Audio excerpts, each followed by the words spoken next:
बहिष्कार करना होगा, 2023 का भी कर सकते हैं।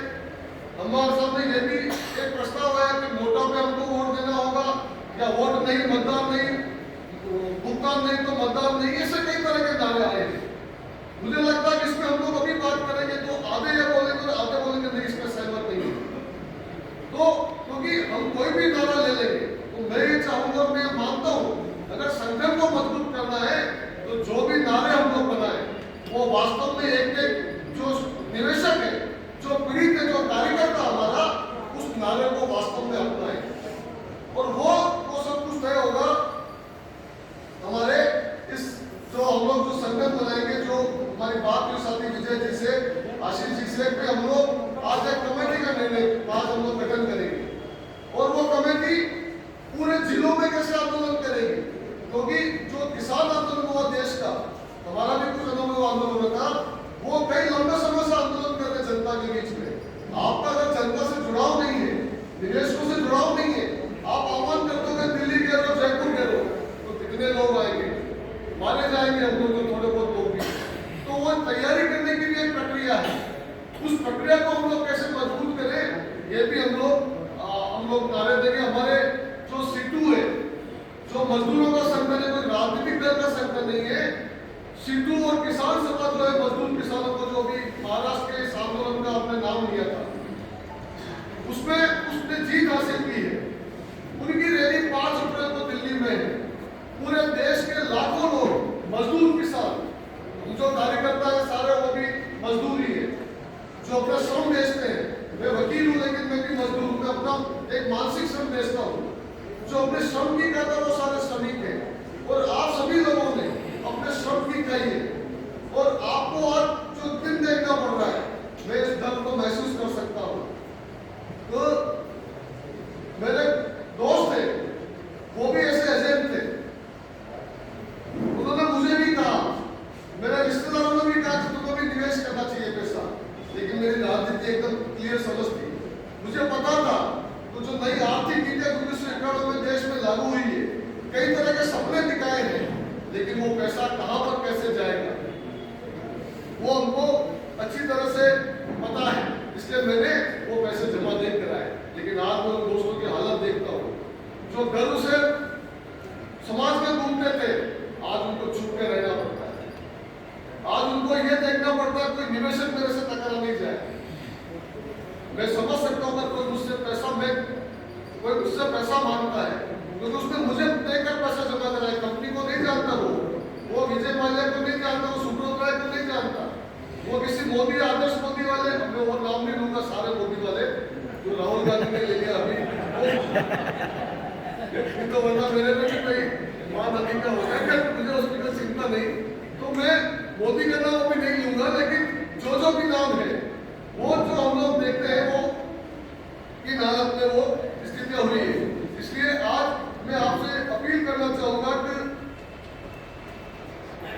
ये मेरा जो सोच है, हमारे साथी विजय जी का जो सोच है, जो हम लोग उदयपुर में ये अभियान शुरू किया, पूरे राजस्थान में चल रहा है, पूरे देश में चल रहा है, लेकिन हमारी ये कोशिश है, मन में एक काम है, क्योंकि ये जो सरकार है वो 2 भाषा समझती है।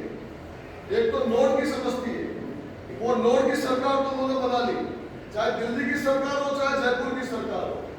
दूसरी भाषा वो समझती, वोट की भाषा समझती, और उनको ये हमेशा गुमान रहता है हमने फला जाति में बांट दिया, फला धर्म में बांट दिया, फला क्षेत्र में बांट दिया, तो वोट का तो जुगाड़ कर लेंगे। लेकिन पहली बार वो जिसके बारे में बोलते थे कि एक बार वो जो कमिटमेंट कर ले तो वो फिर खुद की भी नहीं सुनते।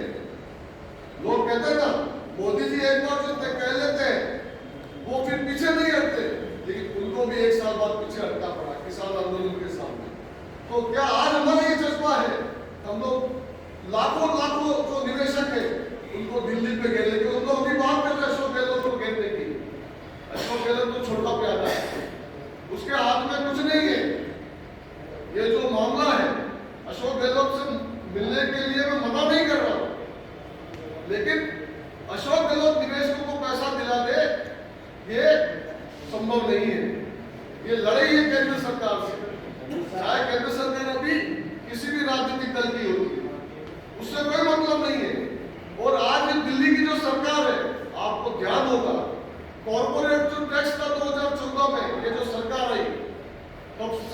10% टैक्स था कॉर्पोरेट में, आज वो 15% हो गया घट घट के। अभी 4 दिन पहले 12,00,000 करोड़ का उन्होंने उनके लोन माफ किया कॉर्पोरेट के। क्या वो निवेशकों को जो पैसा देना है, क्या इतना पैसा जो लोन माफ किया कॉर्पोरेट का, जो जो जो उनके टैक्स माफ किया है, टैक्स कम किया है, उससे आधा भी अगर वो कम कर देते तो क्या पूरे देश के जो निवेशक है उनको पैसा नहीं मिलता?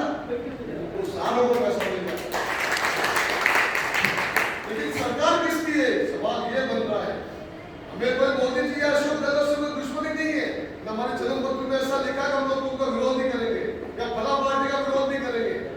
हमारे काम कीजिए, ये जो खून पसीने की कमाई का जो पैसा है, वो पैसा हमने पेट काट के उसमें लगाया है।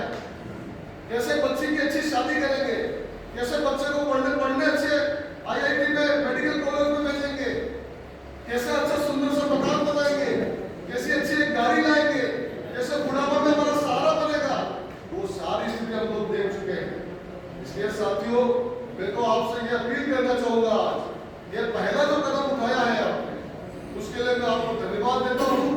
और ये आपसे आह्वान करता हूँ, अभी जैसे बताया कि अशोक गहलोत अभी यहाँ नहीं है, तो मुझे लगता है कि यहाँ अभी कुछ मिलने का जरूरत नहीं है। फिर भी अभी एक जो स्टेट कमेटी बनेगी यहाँ की, वो अगर तय करेगी तब वो जाना चाहिए। अगर सर्वसम्मति से तय करना अच्छी बात है, और सर्व हम लोग भी किसी राजनीतिक दल या संगठन में काम करते हैं, कई मुद्दे ऐसे आते हैं जिसमें हमारे बीच में मतभेद हो जाते हैं, तो हम लोग उसमें यह करते हैं कि जो बहुमत का फैसला होगा उसको हम लोग मानेंगे। तो अगर जाना भी होगा और बहुमत के साथ ही तय कर लेंगे हम लोग, तो दिल्ली जाएंगे, रुकेंगे नहीं अभी, तो भी हम लोग तैयार है, कोई दिक्कत नहीं है। लेकिन हमें एक डेमोक्रेटिक जो सेटअप है, एक जनवादी जो प्रणाली है संगठन को चलाने की, और मुझे उम्मीद है मैं अपना जो श्रम है, मेरे जीवन का मैं एक पल का जो समय है उसकी कीमत समझता हूँ। मैंने अगर आज यहाँ पर 2 घंटे या 4 घंटे दिए तो मैं उसकी कीमत समझता हूँ, और मैं इसलिए समझता हूँ, मेरे मन में एक कल्पना है और मुझे विश्वास भी है कल्पना होने के साथ में कि ये जो निवेशकों का जो पैसा है, अगर 2024 तक हम लोग नहीं दिला पाए तो हमारी मैडम रानी शेख कह रही थी 2024 में चुनाव नहीं होंगे। मैं आपको कह रहा हूँ 2024 को हो गए तो हो गए, 2029 को तो करने नहीं होंगे। जिस तरफ से देश जा रहा है फिर आप भूल जाइएगा, थोड़ा बहुत जो लड़ने का भी मादा है वो अभी बना हुआ है। इसलिए आने वाले वक्त में हम लोग ऐसी कोशिश करें कि 2024 में जनवरी-फरवरी तक इस संसद को, इस पूरे दिल्ली को घेरने का हम लोग काम करें, उसके पहले जयपुर को घेरने का काम करें, उसके पहले जिस जिले में जिस तहसील में हम लोग हैं उसमें उस सरकार को घेरने का काम करें। जो कमेटी बनेगी वो प्रोग्राम लगातार देंगे, मुझे पूरा विश्वास है उन कार्यक्रमों को हम लोग सफल करेंगे और लाखों लोगों को जनवरी को ये मार्च को आएगा, 2024 का जो मार्च आएगा उसके पहले